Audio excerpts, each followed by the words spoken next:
Hey guys, what's up? It's Christian and Corey of SuperKamiGuru, and we are here to review Naruto 596. Rasengan. So the chapter starts out with Tobi realizing he's got a scratch on his face, and then Guy realizes he's got a scratch on his face, and then Kakashi points out that Tobi has a scratch on his face, and then Naruto's like, hey, I don't know if you guys know this, but Tobi has a scratch on his face. Lower left. Lower right. Whatever. Who knows? It's backwards in manga. It's the first 2 pages. Enjoy. Enjoy. So after we learn that Tobi indeed does have a crack in his mask, we finally get to look at a... Corey's got a crack in his speech pattern. So after seeing that Tobi does actually have a crack in his mask, we get a little bit more action.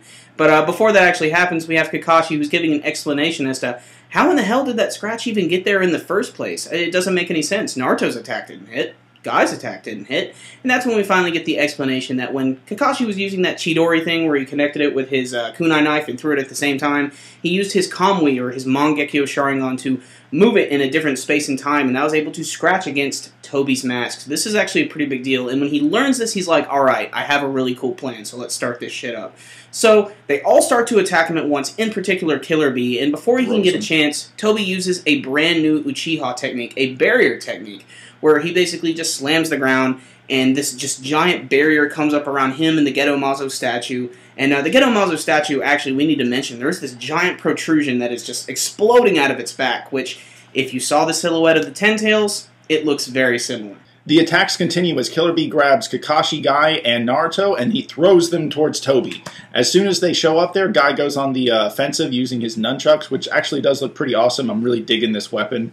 Naruto then attacks with a Rasengan, but as the Rasengan hits, it seems to disappear or disperse. And Tobi and Naruto look confused, and all of a sudden Tobi explodes because Kakashi used his eye to warp it away and then hit Tobi as soon as he materializes. Awesome technique, Kakashi. So even though Tobi was just hit by a Rasengan point freaking blank, and you know, it didn't even look like it damaged his arm that much, he's still extremely confident. He gets his fan right back, and he's like, Kakashi, I know exactly what you did, dude. And Kakashi's also kind of the same way. He's just like, you know what? I know how you're doing your techniques too, buddy. Don't matter. We're gonna fuck you up. Maybe they're just going to talk about it. I don't know. I don't know, maybe. So what did SuperKamiGuru9000 think of this chapter? I liked it, but I liked the last week's more, personally, in my opinion. I felt like we were repeating, kind of. It felt a little redundant towards the beginning. You know, they're all sort of attacking. Corey feels a little differently, I can tell already.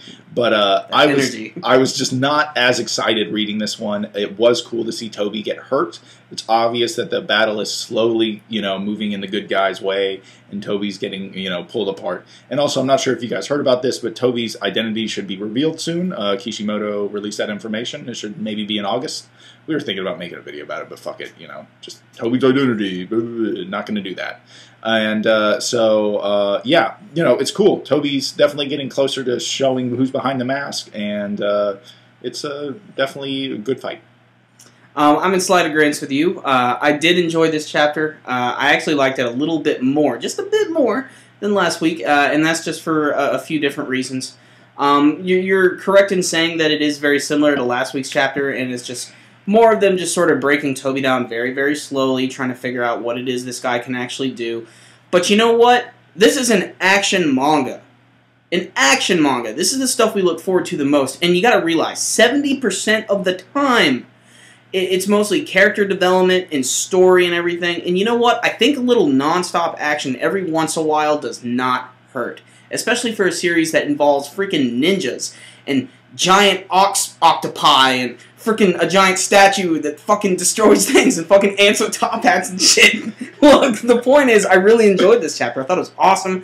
I loved Kakashi this week. I love that he used his Kamui to warp that Rasengan into a different portion of Tobi's body so that he got hit by it. It's pretty clear that Tobi was not expecting that.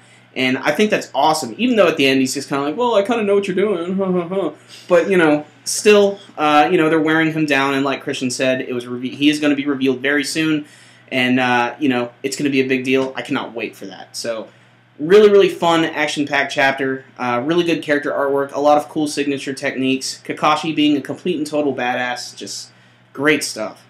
Good. I think 8.5. What do you think? Oh, yeah, yeah, definitely. That sounds pretty good.